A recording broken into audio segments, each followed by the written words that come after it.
Live from the cheap seats of Chicago. This is the Nosebleed Seats podcast. Your front row pass to everything Chicago sports, from the Bulls to the Bears to the Cubs to the Hawks. If it's Chi-Town, we're talking about. Let's get this thing underway. What what's up, David? So we're back. Sorry, a little glitch there, but man, oh my, this is acting up right now. Hold on. All right, let me. All right, well, we're live anyway, but I had to see if this sound was working. But still 8-3 now, and tied for I sec. We're tied for second with the Eagles right now, heading into a big matchup coming up. And just before we get ahead of ourselves with the Eagles, I think we have to start right away with talking about the past game against the Steelers. I mean, this was a game that especially with all our whole linebacking core out. T.J. Edwards is out. Tremaine Edmonds is out. Noah Swole's out. This is a game that going into it on Sunday, I expected either the Bears are going to lose, and if we lose, as long as we look competitive, I'm fine. We looked competitive, all right, and man, this was a victory. And this was a game that I said, if we're going to win, this is going to be a game that Caleb leads us, and this is a game that he steps up and plays big. And he had a big game. I mean, 19 for 35, 239 yards. He's sacked one time in the end zone, which isn't great, but it ended up being a Pittsburgh touchdown.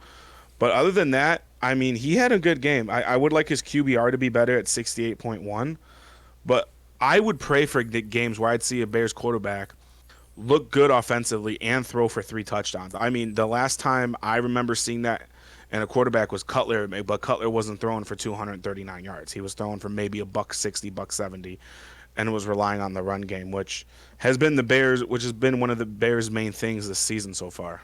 Yeah, and I mean, this was his game. I mean, the Steelers is one of the lowest against passing, so they just Ben Johnson took advantage of it, and Caleb did his thing, and it was really exciting to see. And I mean, a couple miscues we saw, mostly I would say I don't know if that's from Caleb himself or more, I'm talking about the end where he could have iced it with that throw to Romo Doomsday, and it just gets a little bit past him there. But other than that, Caleb played great. He had 3 touchdowns in that game. And you know who else had a actually really good game? I thought DJ Moore.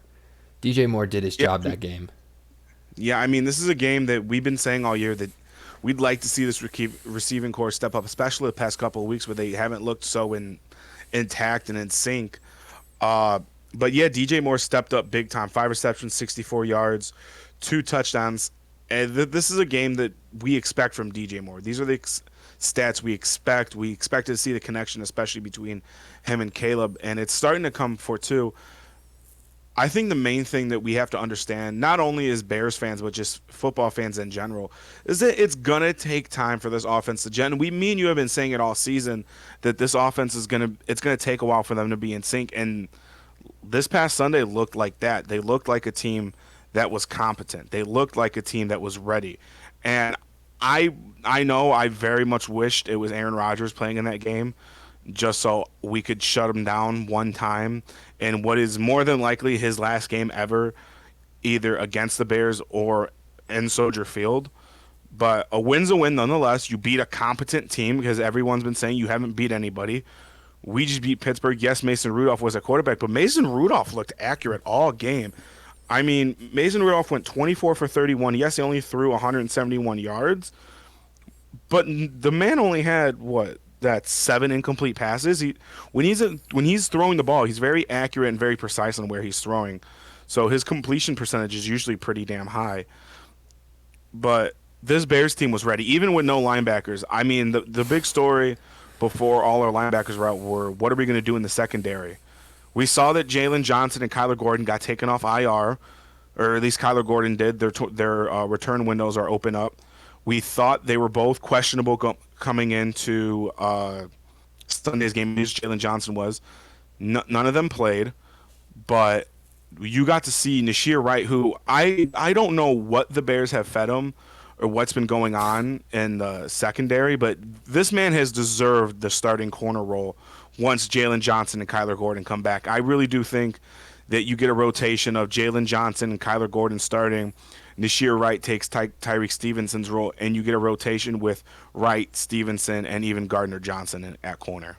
Yeah, I mean, you can't take Wright out right now, and he was balling. He almost had a second interception in that game. You saw that, and if it wasn't for the last effort by I forgot who the Steelers receiver was, but you know the play I'm talking about. He got his hand. He Yeah, almost had his Jaquan, yeah. If he almost yeah, he was there to get it, and he's everywhere right now on whoever he's marking, and that's why he's one of the top in the NFL, and he's just cooking. And I mean, yeah, you have star corners and just the players you said there, but I don't see how you can take him out right now. Mostly when he's heating up, when he's in the mode, he's in form right now. I don't see a way you should be taking him off at all. no, I really don't see it. I mean, this is a guy that is willing to play and is willing to ball out, and we've seen it all year. I think especially now with Jalen Johnson, like I said, Jalen Johnson, Kyler Gordon coming back, more than likely they're going to play this Friday. They're fresh, and I think Kyler Gordon's window on when he needs to return is coming up, so he's probably going to have to play this Friday, even if it isn't just a limited role. But nonetheless, owners are getting healthy at the correct time. I wish we were getting this defense back at full strength, but evidently we're not. But a guy that has stepped up real big these past couple of weeks, and I gave him shit earlier on in the year for it, but Montez Sweat, man, he's stepped up huge. He should have had a big sack against Mason Rudolph, just couldn't bring him down, couldn't wrap it up. But 7.5 sacks, he's tied for 11th in the league. I mean, he had 3 tackles, he had 2 sacks, a forced fumble. These are the stats you want from a guy you're paying that much money for. And I think truly, if the Bears are willing to and willing to spend the money or make a trade, this upcoming offseason might be the offseason where we see another big potential trade to go get him another star edge rusher. And if that's true, then his production is going to keep going up. Yeah, But and this just going off defense, it. I'm gonna have to cut you off there and going off it now. I feel like we have a market now over here, mostly seeing what Ben Johnson cook. I feel like this is a team people are gonna want to go to and want to be a part of. So I feel like from this year, mostly compared to last year, you're more likely to get a star player. yeah, I mean, this is like you said, this is a team that people want to play for, and that's a key thing into the Bears winning these games. Like, listen, this team last year could have the same amount of star power. They were losing these games. They were losing these close games. The Bears are finding ways to win, and 100% that goes to not only the team but also the coaching staff, and Ben Johnson especially has these guys willing to play in the fourth quarter, willing to use all phases of the game, and don't quit until that final whistle blows. This team is going to be scary, but the rest of the season is the gauntlet of the schedule, especially this upcoming game Friday. We talked about a couple weeks ago the alliance that Eagles and Bears fans had. The alliance comes to a test Friday afternoon on the Black Friday game between the Bears and the Eagles out in Philadelphia. After watching the Eagles Cowboys game Sunday, I feel surprisingly confident coming into this week. I don't think I think the Bears have a better opportunity to win this game than they did a couple weeks ago. If this was a couple weeks ago, I would feel a little less confident, but watching how Philly blew a 21-point lead to Dallas, I think the Bears have a shot going into Philly. I always believed they had a shot, even when Philly was in their prime. I felt like it was better when Philly was winning every game because I'm like, maybe they'll lower their standard. I'm just worried that they lowered their standard with the Cowboys and that they're just going to come out and hard hitting against Chicago. But if this is a big game in the year, because, we have, I think after the Steelers game, we have more of respect. Because before, I've been saying it the whole time, we were beating shitty teams. Let's be completely honest. Pretty bad teams we were beating. Mm-hmm. Now you beat the Steelers, who are mediocre to above. Now we're in that good stage. If you go and beat the Eagles, now people have to say, oh, they're contending because they don't even have everyone back. I believe from the beginning they could win. I thought they would win off just, oh, the Eagles are not going to be on it. I'm just kind of worried how they're going to react after losing to the Cowboys, mostly in that way. I have those thoughts too, but I mean, just looking at it right now, ESPN's giving them +7. Philadelphia 7-point favorites. This, I think, is going to be a shootout. I think this is going to be another game that tests not only both offenses but both defenses. Like I said, Philadelphia's defense is tough. It's one of the tougher defenses you're going to face in the league, especially in these upcoming weeks. But if your offense can maintain power and consistency like they did this past week, I think you have a shot. And especially if you're, like I said, Jalen Johnson, Kyler Gordon come back this week, Jalen Hurts is going to have a tough time throwing the ball. You're going to have to rely on Saquon a little more. And this Bears defense has proved that they're good to stop the run. Question is, can you stop the run that well against Saquon Barkley? That's going to be the real test. But I mean, like you said, this is a huge game. I mean, if the Rams would have found a way to lose Sunday night, this game would have been a battle for the number one position, for the number one seed in the NFC. Right now, this is still an important battle nonetheless, because right now these three teams are looking, or at least the top two teams for sure, are looking at potential the 1 and 2 seed. And remember now, with an extra wild card team, only the number one seed gets a bye week. It's not how Yeah. like it used to be in the playoffs where the 1 and 2 seeds get bye weeks. So everyone's fighting for that number one wild card spot, number one spot in the playoffs to get the bye week, give their guys some rest. So this is a huge game for the Bears, and it's a start to that tough schedule coming up. Yeah. I mean, look This at it. We play Philly this Friday. You have a little over a week off. Then you play Green Bay in Green Bay, which got flexed from 1 o'clock to 3:30. Then you're at home against Cleveland. You're at home against Green Bay. You're in San Francisco on Sunday night. San Fran's a tough team. Yep. Everyone in the NFC West is contending basically for the fucking the top seed in the division, and then you end the year against Detroit at home. This is other than maybe the Browns game, and even that's going to be tough. We've seen how tough this Browns defense has been all year. You really don't have any easy wins. And like I said at the beginning of the year, I said maybe if the Bears win 8 to 9 games, they've met my expectations. They're at 8. I mean, I can't. And everyone's saying, well, it's the Bears. They haven't really done. Listen, they're giving us something to be excited about. Give us something that I've gone out in public the past couple years. When you go out in public, you really don't see people in Bears gear unless they're a true diehard fan or they're going to a game or something. I can say proudly that I've walked, like just walking to the store or going grocery shopping, getting gas. I've seen people wearing Bears gear no matter what.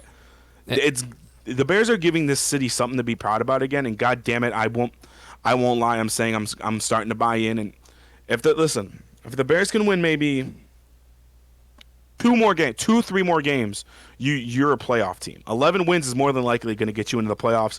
Don't know if it's going to win you the division, but for sure 3, maybe 2 more wins, maybe 10 wins get you in the playoffs. 11 for sure will get you into the playoffs. yeah, So and the thing going let's see back how to we it, do Friday, and maybe we're fighting for a playoff spot in a couple weeks. yeah, going back into it, you're saying like even like we're both wearing our Bears stuff now, and it was interesting because yesterday I was watching. I'm in Minnesota. I'm watching with a bunch of Vikings fans, and it was for a change. I could be like, you play for the bad team. I'm supporting the good one, and the dynamic.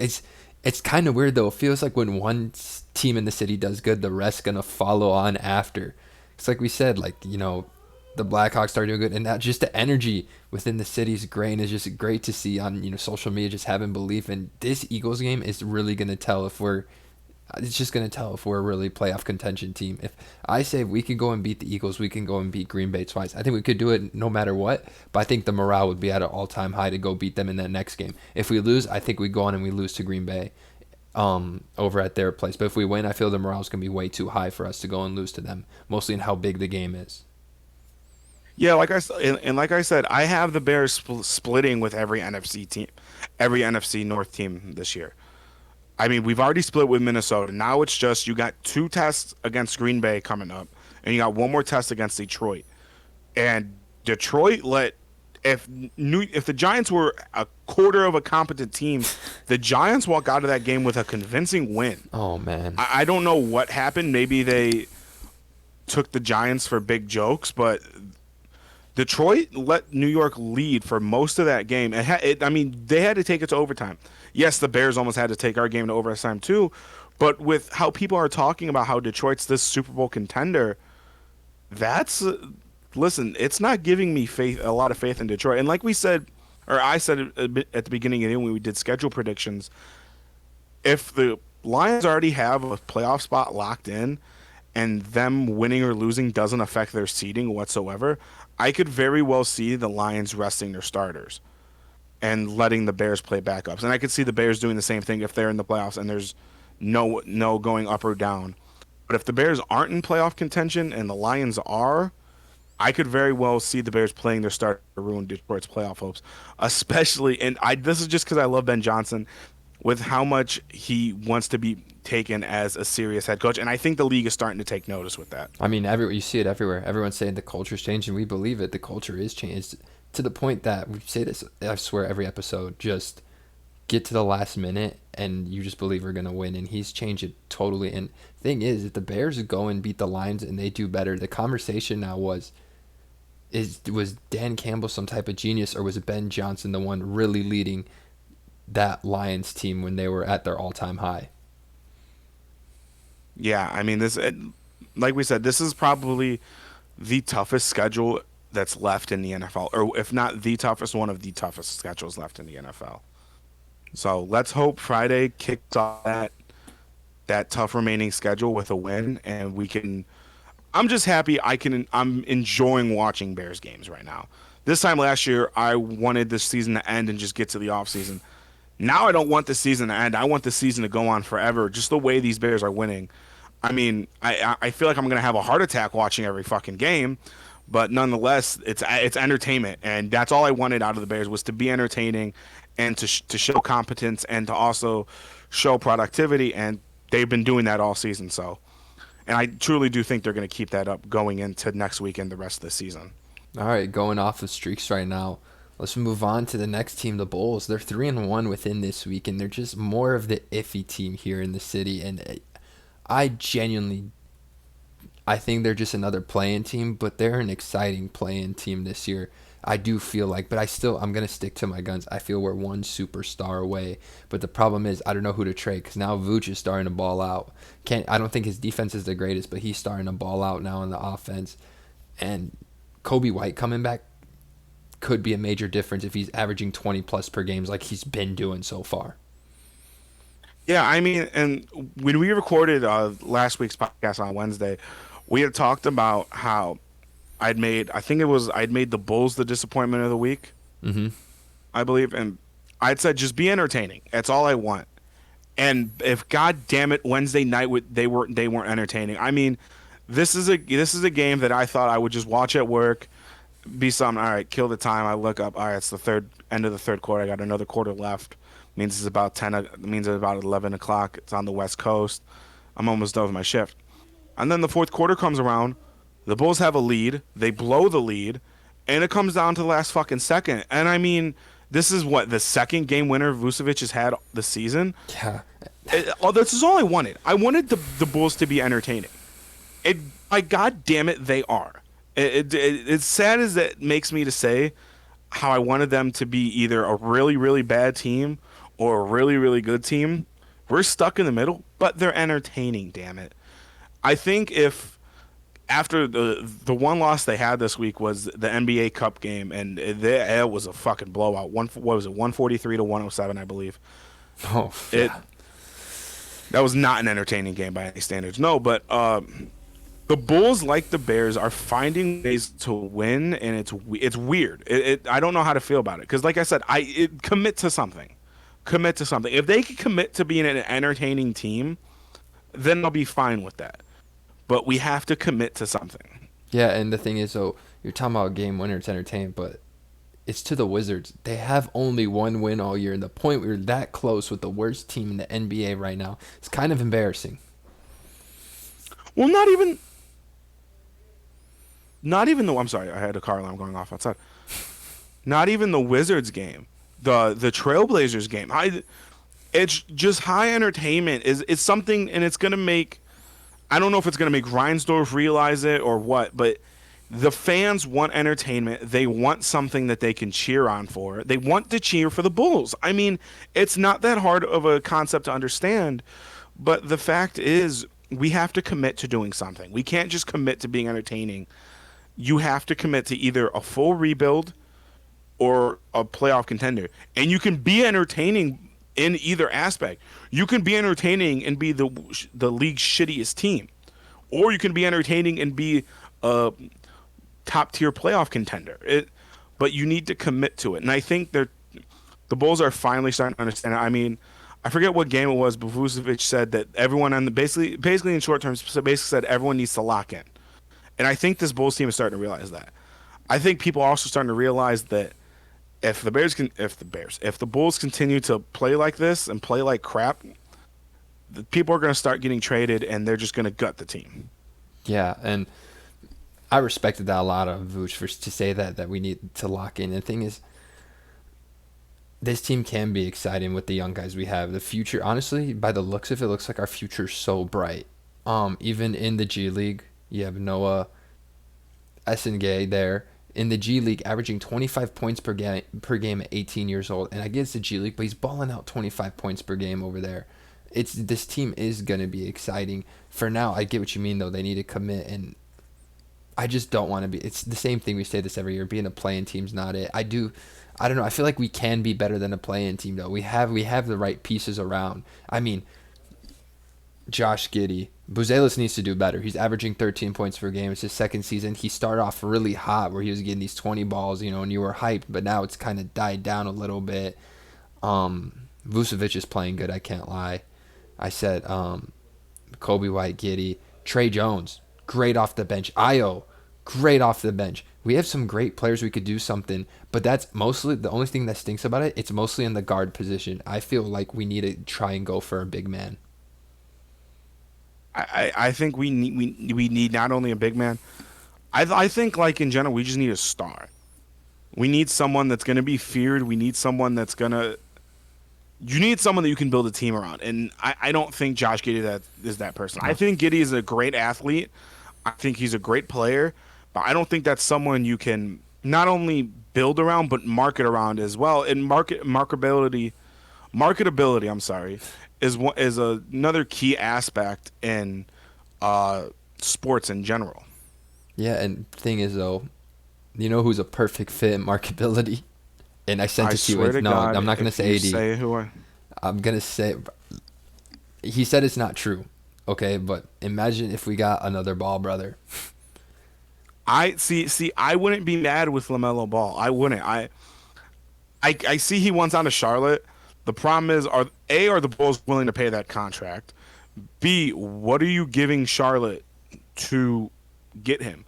Because it's not like you're giving him to a Western Conference team that you'll have to play maybe once, twice, maybe three times in a season. You're giving him to an in-conference team that you're going to have to play a lot.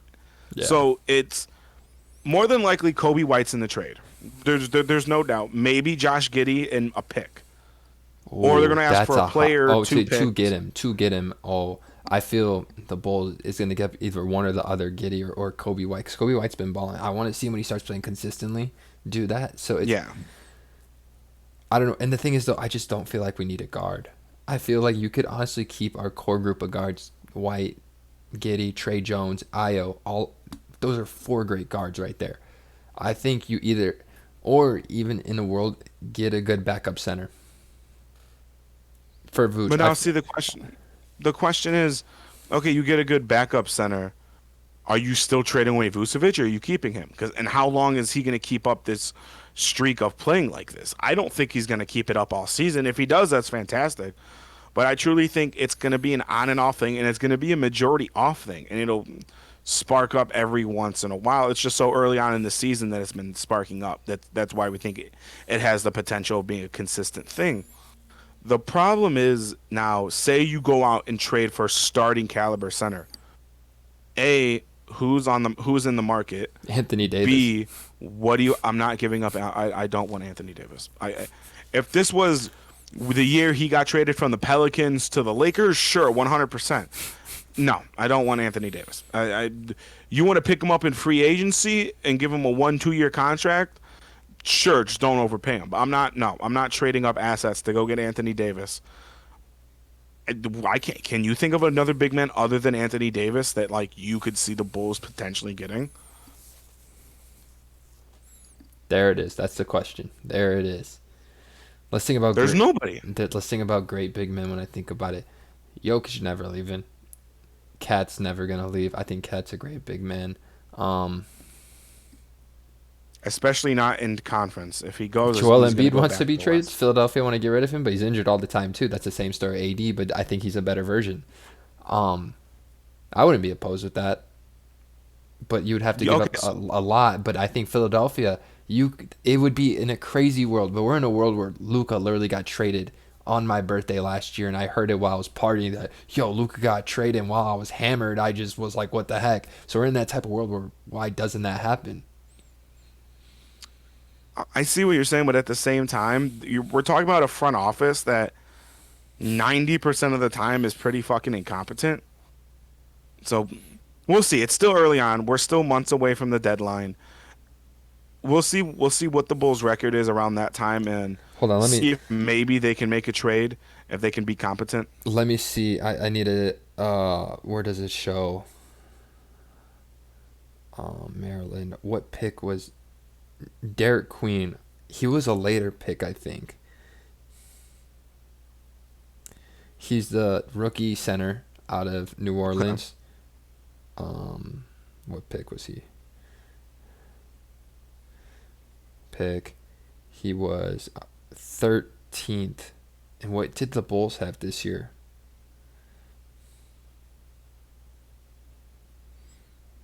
Sorry, I just have to see I this. don't know. No, No, you're good. I'm oh trying to my look at it gosh. now. We were But the thing is, Noah's hooping over there at the G League, but I would have loved to have Derek Queen. When I saw we had the chance to pick, I genuinely thought that's who the Bulls were going to draft when he came up on there. And I think we made a huge mistake not picking up Derek Queen, as we're talking about the center situation. That was the biggest mistake I think in the Bulls draft, even though I can't wait to see what Noah does over when he's finally up. We'll see what he does, but Derek Queen has a proven record of balling right now, and he's doing it against the Bulls currently. You know what I'm talking about, out of the New Mm, Orleans Pelicans. I think we made a yeah. mistake where you could have had a good team if you had Derek Queen. If he's hooping like the way he is coming off the bench and Vucevic is gone, you have him roll into that starting lineup, that could have been it. hmm I But like that's I not a said, trade. it's I I could see the Bulls doing it. Actually, is what's scary. Is I Well, could he's actually he's see a the he's a Bulls doing rookie. this. New Orleans is not going to give him up. Let's be completely honest here. They might be. You don't know. Listen, I think New Orleans is going to get treated like how is going to get treated like shit, and at some point, ownership's going to have to step up, or the NBA is going to step in and say, "Look, we're going to either force you to sell the team, or we're gonna we're gonna just gut you with something." Because the fucking Pelicans might be worse than the Bulls organization ran front office wise. Yeah, even though they honestly have the team that do something, the Pelicans, but that's a whole different thing. The Bulls are playing them right now, currently losing 37-30 in this one, but it's only the first quarter. You know, the cardiac Bulls. What is like up with our teams wanting to play in the last minutes instead of the whole game? But I don't know. I feel what It's it we need a superstar, like you it's said, and I would love in a world if we had like a center that's a star. Yeah, I mean it's Chicago teams in general that want to give us fucking heart attacks. And I mean, speaking of Chicago teams and heart attacks, can we talk about Northwestern? Listen. I have the Northwestern beanie on. I caved at Wrigley Field to buy some Northwestern merchandise. I have to admit, I thought Illinois would be the better team of the two in the Big Ten this year. I got to give credit where credit is due to Northwestern, man. I mean, they were comp. They were. It was a close game last 2 weeks ago against Michigan. They should have won that game. And then this week, it was a great game. I mean, I don't really watch Northwestern football unless they're playing somebody I have a bet on. But I sent you the pictures and the videos and stuff. I have it The here. fact that Northwestern, I don't know what the original spread was of the game, but the fact that that game was over 70 points combined scored was a 38-35 victory for Northwestern and had the potential of going into fucking overtime. Northwestern came out to play and they're going bowling, man. That was a game that was for bowl eligibility. The Northwestern Wildcats officially are going bowling. They will be in the postseason. We'll see what bowl game they get. And it also now makes this game against Illinois this week interesting because Illinois lost last week to Wisconsin. Can Northwestern pull off the upset and make Illinois the little brother of the Illinois colleges in the Big Ten? I yeah. I think they can. I After seeing this team live, I think they have the potential to. And you're talking about seeing this team live. Do you want to quickly bring up for people watching what you got to saw there and you sent me over? I have it ready to play. You can play it. I mean, I'll give a little background. I had uh, so when you sign up for a lot of people do this when you sign up for like the ticket programs for college students, they'll send you promotional offers once the season's done for stuff playing at the arena or the field. Obviously, last week and the week prior, the Northwestern Wildcats were at Wrigley Field for the Wrigley Field series. Uh, I had the opportunity to go. Tickets were only $20. I was behind Northwestern's bench. Obviously, was out in left center field. The views I had to zoom in a little bit on my camera, but from just sitting there and being in person, it's one of the better views I've had of a football game. And I mean, yes, and even for it being at a baseball stadium, the atmosphere was amazing. Minnesota fans traveled well. They tried to get in Northwestern's head by putting ivy on their helmets. It looked like shit once I saw the pictures. But you can go ahead and show the clip. That crowd was rowdy, and it felt like a Cubs game. I don't know if it's just the atmosphere of Wrigley Field or just because it's football season and it's below and it's starting to get cold out. But that was a game that I think could have been game of the week. Yeah, I see it here. You got the kick here from Northwestern. I'm at the point where they snap it, and what a moment to be at for you, David. And that was a that was an entertaining game. I mean, to watch. It was insane. Um, to see, like you said, they're in the bowl game now, and they're going against an Illinois team that just lost to Wisconsin, which I kind of want to switch, even though you're at that game, talk about Illinois. The letdown to lose to Wisconsin, who is struggling this year. Yeah, I mean, listen, I thought this Illinois team was going to be a threat in the Big Ten, could even potentially maybe be in the Big Ten title game. You get blown out by Indiana, you'll lose to Ohio State, and then you have this embarrassing loss to Wisconsin, like you said, who's been struggling all year. You have the potential of losing this game to Northwestern this upcoming Saturday. I'm not gonna lie, I kind of bought into Northwestern. I might start being a Northwestern fan. Obviously, I'm a diehard Notre Dame fan, but I'll support a Chicago Illinois college when I can, and Northwestern might bring my legions more towards them than Illinois. I mean, just this year alone, they've been entertaining. I wish they could have been ranked. I wish they'd probably maybe be getting a better bowl game than they're probably going to get. But if they beat Illinois, they not only showed competence, but they also showed the competitiveness spirit. And I think a lot of these guys have bought in, especially with how it was, because I didn't realize it was senior day Saturday. But seeing a lot of the seniors go, I think the rest of that team has realized that they're on the foundation of building something really productive and really special out in Evanston. So I think the Northwestern Wildcats are going to be something to watch for the next couple of years. I mean, But I'm just looking at the stats here. I didn't get the chance to watch it. You watched it live, but Drake Lindsay of the Gophers was cooking that game. That was just a case of the Gophers defense let him down in that situation. I mean, but then, I mean, Preston Stone had a game himself, 305 yards, 2 touchdowns. It's a very good game. But then Caleb Komalafe, I'm going to say, 22 carries, under 29 yards, 1 touchdown. So it was Northwestern, on the other hand, looked like the offense was spreading everywhere, and they had different game plans while the Gophers had to just run it. yeah, I mean, Minnesota had a kickoff return touchdown. This was a back and forth game that I did not expect, and it started off hot. I mean, Northwestern struck first with a big rushing touchdown, and again, 300 yards passing, 129 yards rushing by Caleb. I I was not expecting these numbers. I really wasn't. I mean, just looking at this, 525 total yards from a Northwestern offense. These aren't numbers I really was expecting. I was expecting maybe 250, maybe 300, but Northwestern outrushed Minnesota 220 to 59. The only reason Minnesota stayed competent was from their special teams and their passing game. But Northwestern dominated the line of scrimmage on defense when it came to rushing, shut down Minnesota's rushing game, and they opened up the rushing game for themselves. I think, listen, I truly do think that Northwestern is going to build something special. I just hope that maybe we can get, even with a new stadium being built, I'm hoping we get maybe, we don't need two. If we can get one game a year at Wrigley Field, that'd be amazing. Yeah, and we're talking a lot about rushing, so let's switch it to your actual favorite team right now. And I know I see the smile already building up. What a game, and actually, what a first quarter. The first quarter, what a first. The offense didn't step on the field until almost the end of the first quarter. I mean, I was coming back when we were coming back from the Northwestern game. I was like, I'm like, I'll watch it on the train. I watched the Notre Dame game on the train. I didn't even care to watch it because I saw that Notre Dame was just dominating. It's just like, and this is what we expected from the defense starting all year long.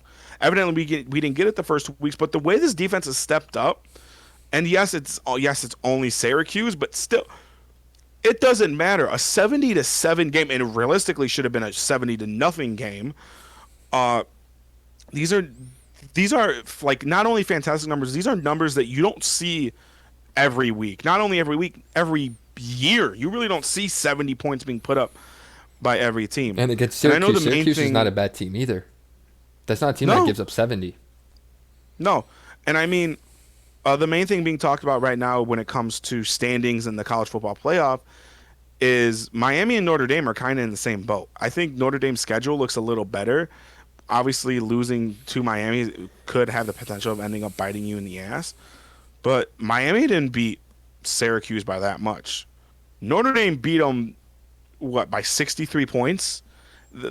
And it And should have been 70, honestly. They just, at the end, just gave them the yeah, touchdown at the end. exactly. And I said it earlier. I said it on Twitter. I've been saying it all year. Jeremiah Love is not only should be a Heisman finalist and should be your Heisman winner. This isn't just a quarterback award. This should be the best college football player. I mean, he hit the And I see a post. He lot of hit the people post. arguing, and I see a lot of people arguing that, well, if it didn't go to Ashton Genty last year, why should Jeremiah Love get it this year? Yes, Ashton Genty got robbed last year. 100% should have been the Heisman. Jeremiah Love deserves the Heisman Trophy. I mean, the kid had, what was it, 3 touchdowns and 121 yards.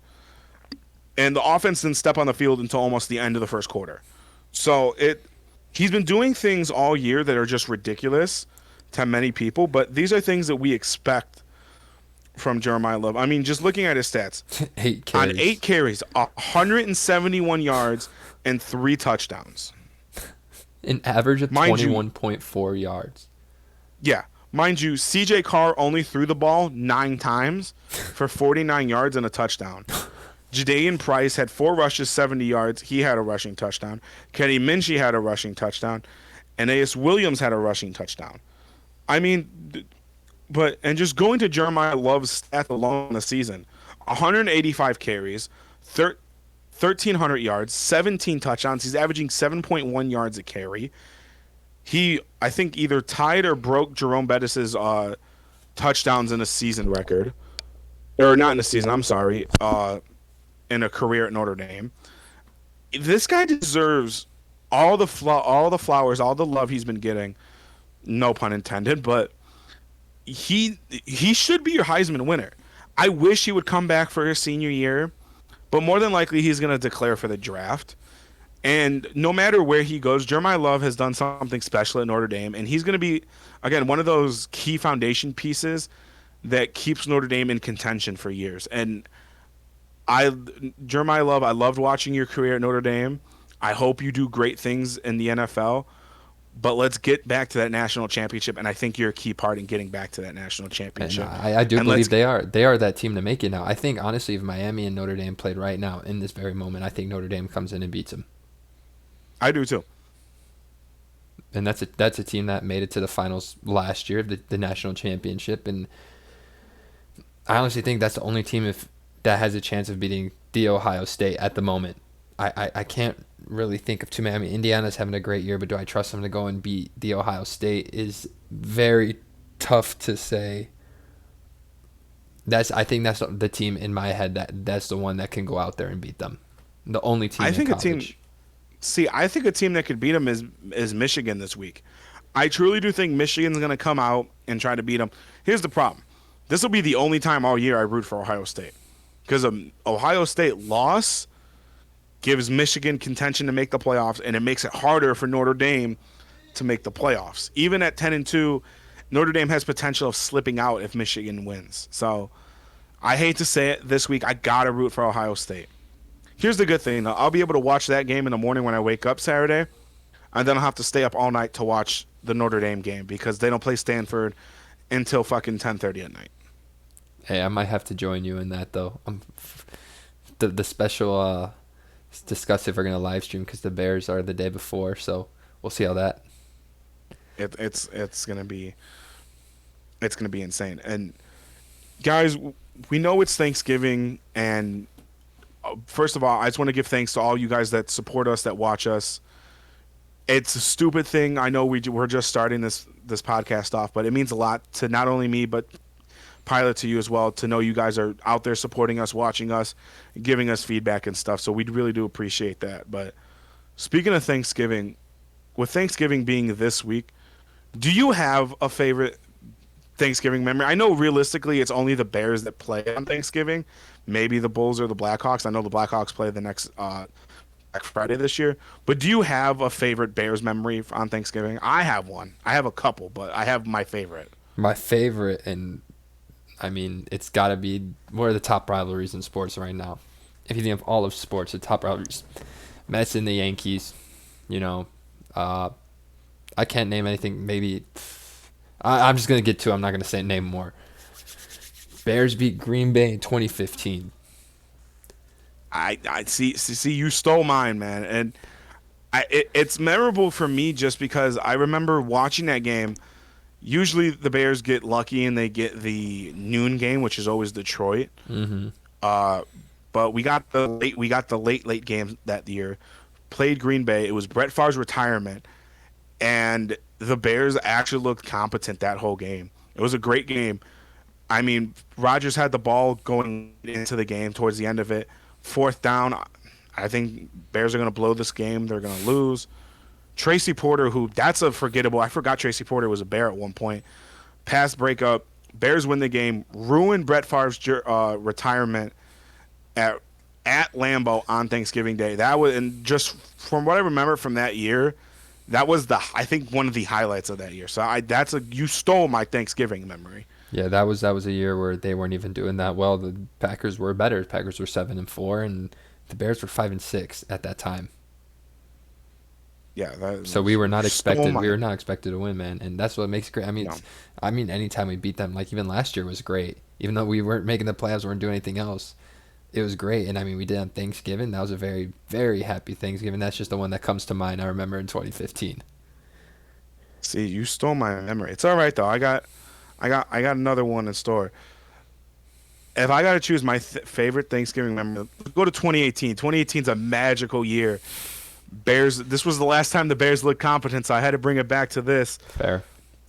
Eddie Jackson pick six to basically put the dagger in Detroit's heart on Thanksgiving Day. 41-yard pick six from, at that point, a young Eddie Jackson. I think maybe only in his second year in the league, but that was the Bears defense that was creating turnovers. Memorable game, memorable celebration from the Bears. It was a great game, and that was a great way to start my Thanksgiving. The Bears win. It was a great year. Bears were on a roll. Bears end up going to the wild card, and we lose to the fucking Eagles and double doink.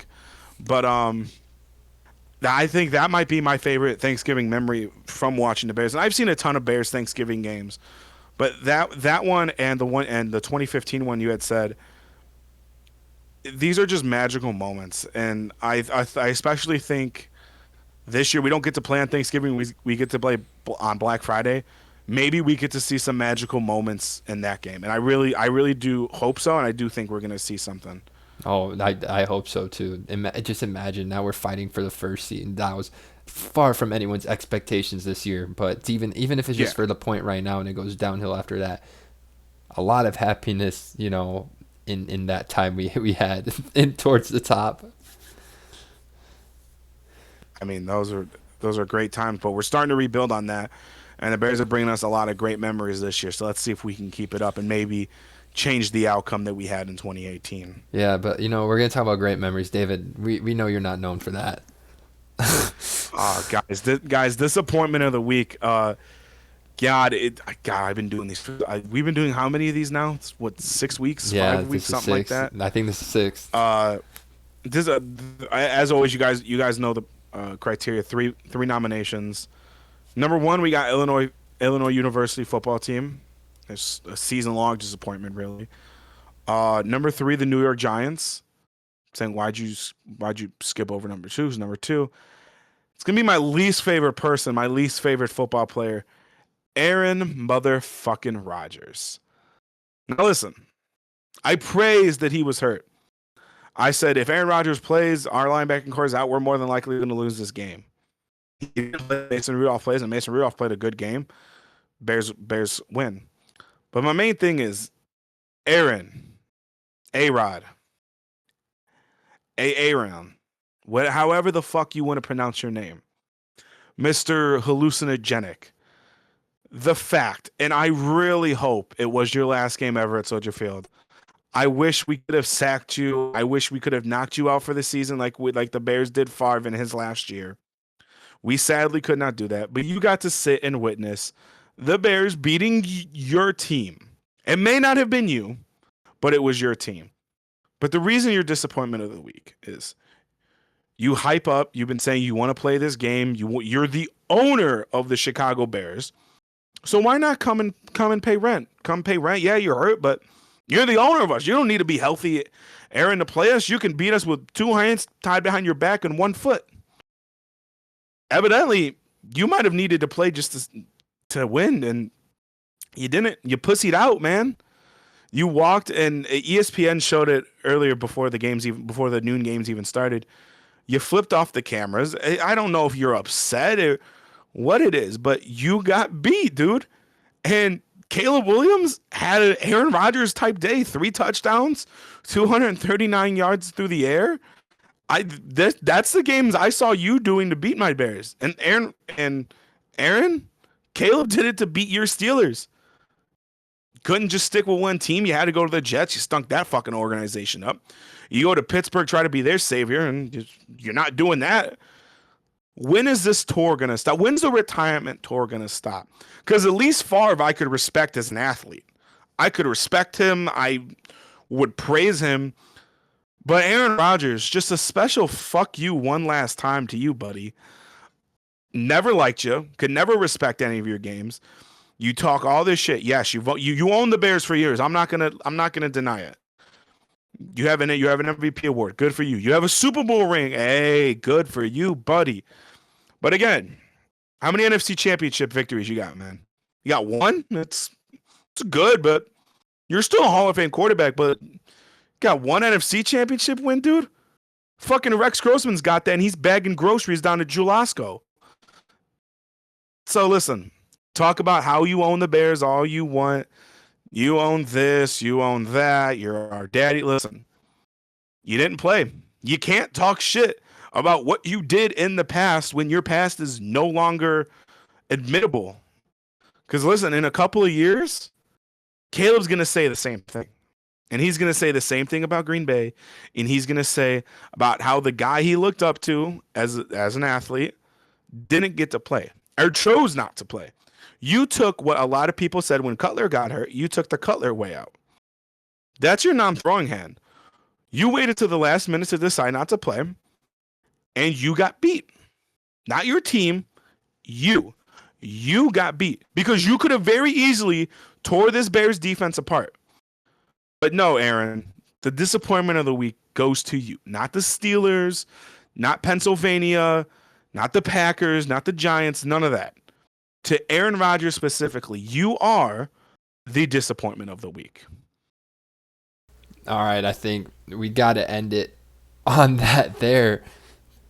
You heard it here, Aaron Rodgers, disappointment of the week. I love this segment, Dave. I ain't going to lie. It's great. I love just the rants. It's great. Oh, really quick, I just want to talk about this. Is kind of funny. See what J.J. Watt did while he was in Chicago and flying back? I heard he did. So I didn't see what it was, but No, I it was heard just, it people was talk. nothing crazy. He had Portillo, took a picture of Portillo's in his jet. I was like, that was a great moment.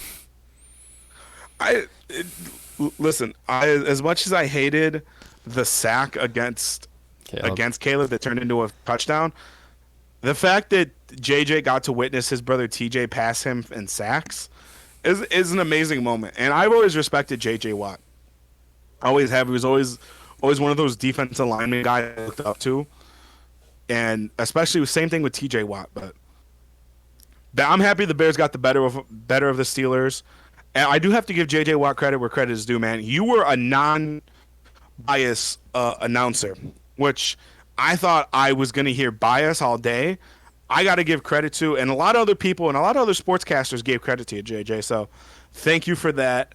Hopefully you get to call more Bears, and hopefully you can be leaning a little bit more to our side, and I won't be too mad about it. All right. So thank y'all for tuning in this one. Yeah, now we're up on Twitch here, gonna do it live. And I mean, if you follow on YouTube, it's still gonna be up right after. Just making it so, if you want to debate us, talk to us, can right here in the chat. I'll see it, read it out loud so David, you can see it too. Yeah, happy Thanksgiving, and hope to see you guys next week.